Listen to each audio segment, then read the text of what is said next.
And then social games need to have something to do with the context of the existing community. Obviously, that's the case, but in many cases that isn't how people approach the problem. But in any event, I'm happy to take any questions that are in the audience. There's a mic in the middle of the room. What development tools do you have access to an API? Is it PHP? Yeah, so we do have an API right now. It's private and it's fairly limited in what it can do. It can do a number of things like plug into lunch money, increment, decrement lunch money, plug into notifications. It basically is a case-by-case basis in terms of it would be an approach. We don't intend to open up the API to everyone. Essentially, it would basically be based on a business development relationship along the lines of maybe some monetization within the game in return for free promotion throughout the site. The API would be more extensive toward the end of this year. Sure, the mic is in the middle of the room.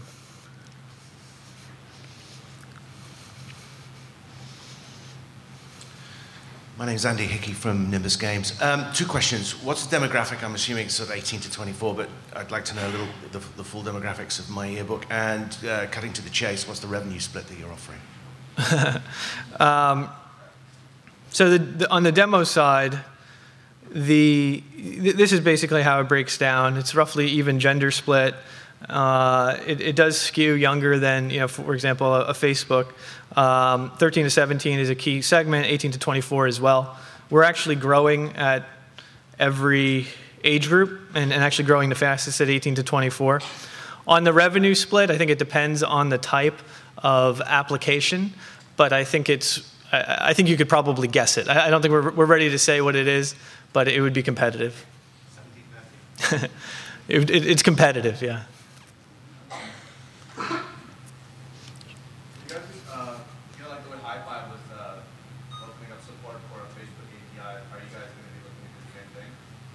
So the question is, High Five is talking about opening up support for Facebook API. Are you looking to do the same thing?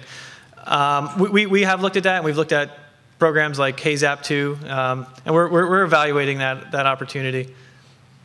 We're not ready to announce anything, but we think it's an interesting thing, and it's definitely where the developers are moving. Sorry. What's your ARPU today, and what's your target ARPU you're trying to reach to? So I could tell you our revenue, what we announced publicly is we're on a $20 million revenue run.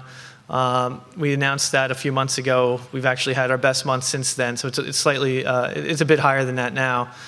In terms of ARPU per month per user, not per paying user, it's in the 60, 70 cent range or higher. And in terms of per paying user, it's more like $14.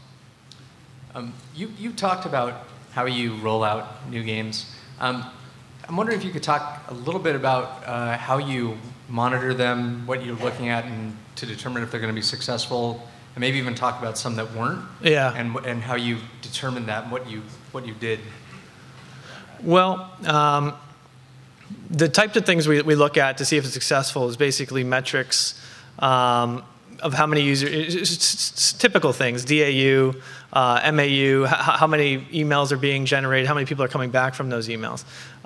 So we're looking at a number of things. In terms of examples of games that kind of run their course, we do see that games certain games just run their course, where they're very successful for 6 to 9 months, and then they just start to subside.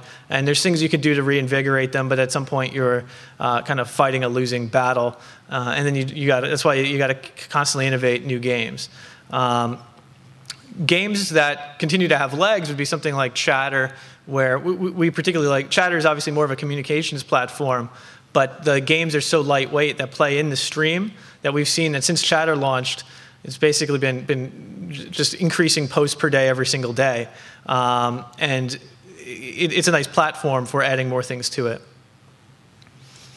Why do you think you're second the largest growing demographic is the 55 plus? Too few users. That's probably just a remnant of the of the data. There's not too many of those users. Parents and the people who work at Players. There's just not too many users in that demo. So it's probably just small data.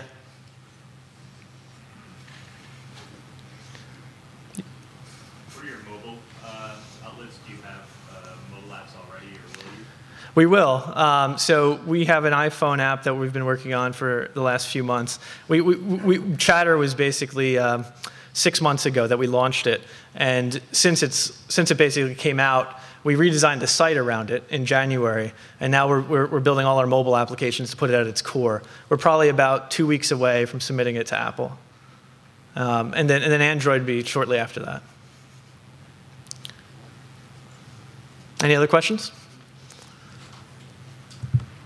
What are you seeing in terms of usage across different platforms other than PC?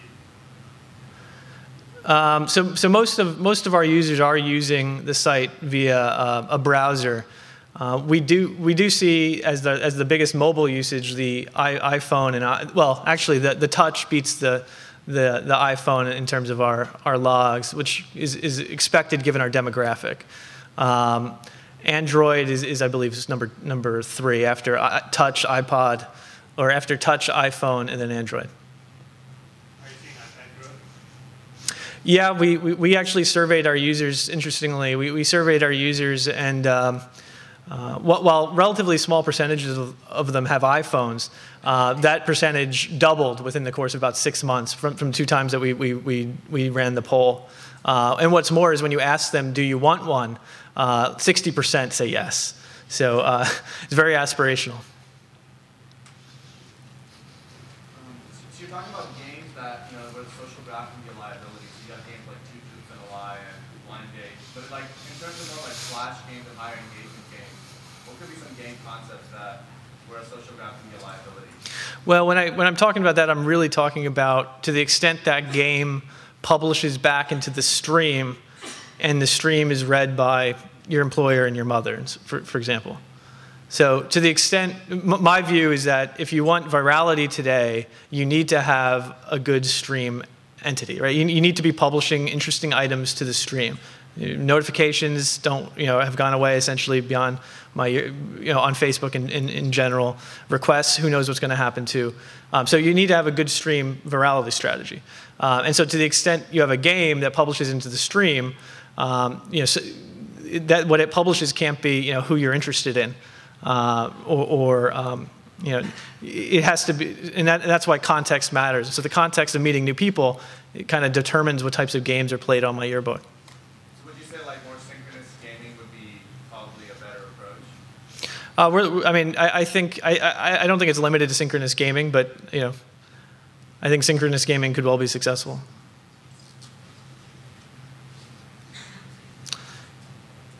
Any other questions? All right. Thank you.